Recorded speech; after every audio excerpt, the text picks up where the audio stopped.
E aí, pessoal, e o assunto segue sendo o salário dos jogadores do Grêmio e a postura dos atletas com relação a essa questão. César Cidade Dias falando de Grêmio, também lá no Twitter, @César Cidade Dias, também no Instagram, César Cidade Dias, né? @César Cidade Dias no Instagram. Gente, uma guerra de notas, né? Hoje o assunto foi esse e o Grêmio anunciou, e a palavra do Grêmio tem que ser definitiva, né? Tem que ser definitiva. A gente pode discutir, pode entender, mas ela é definitiva.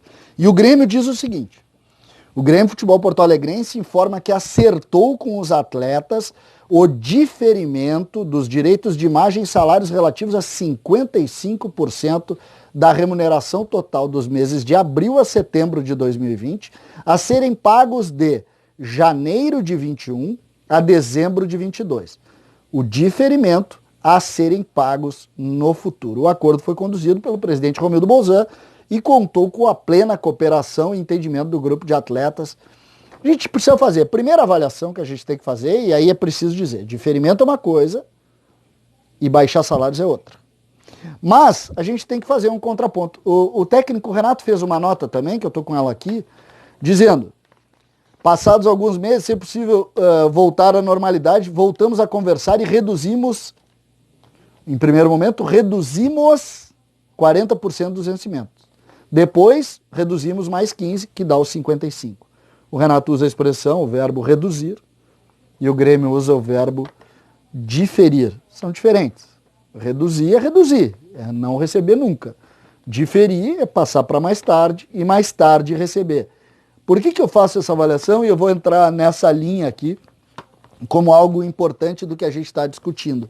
E me parece que a gente pode ver essa situação por dois lados, e eu não vejo motivo nenhum para os jogadores irem postar bravos com a imprensa. Não, a imprensa disse a verdade. Foi diferido, foi passado para o futuro o pagamento e as pessoas entendiam que o Grêmio tinha que reduzir, tinha que fazer o que o Renato disse que fizeram, que não fizeram. Mas por que a gente tem que colocar isso? E aí eu acho que tem um contraponto importante para colocar em favor dos jogadores também.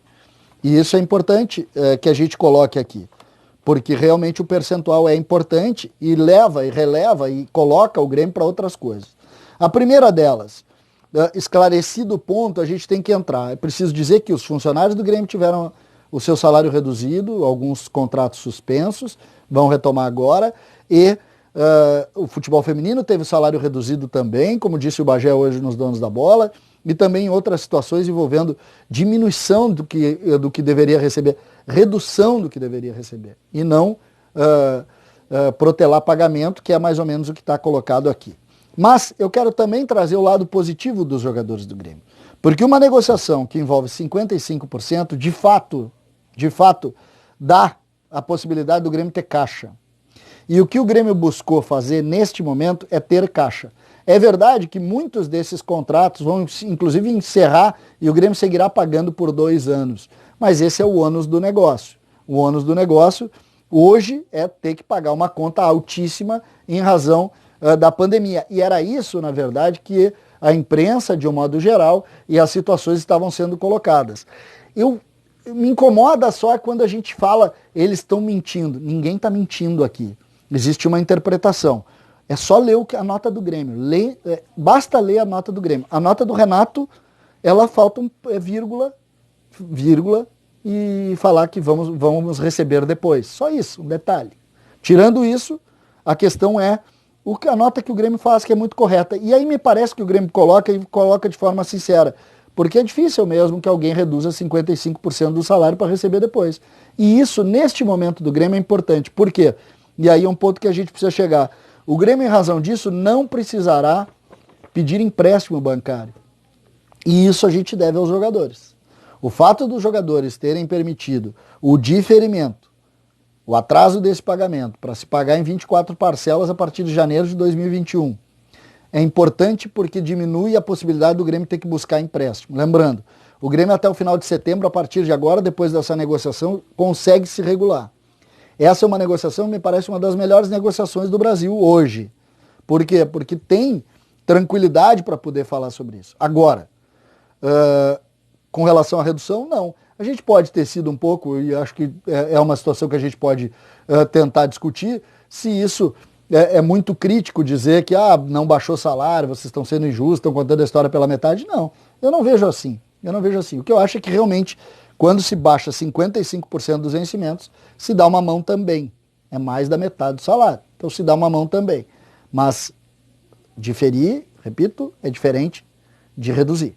Mas essa questão dos atletas dá para o Grêmio uma boa possibilidade de avanço na situação, dá para o Grêmio uma possibilidade de sobrevivência sem a necessidade de empréstimo bancário. O Grêmio vai pegar esse adiantamento que tem da CBF de 10 milhões, vai conseguir repor o caixa e consegue ficar controlado até 30 de setembro.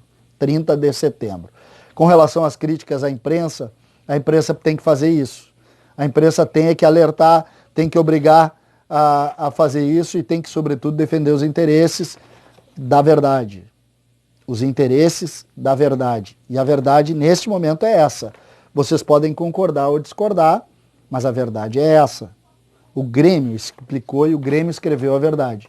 Eu tenho claramente de que o Grêmio diferiu, o Grêmio passou para o futuro, mas tenho que concordar que 55% do salário ajudam e ajudam muito o caixa do Grêmio e a estrutura do Grêmio. Concordo plenamente com isso e acho que nesse caso aí a gente pode até aplaudir os jogadores, mas não digam que reduziram, porque isso não é verdade. César Cidade Dias, falando de Grêmio aqui no YouTube, papo de gremista para gremista.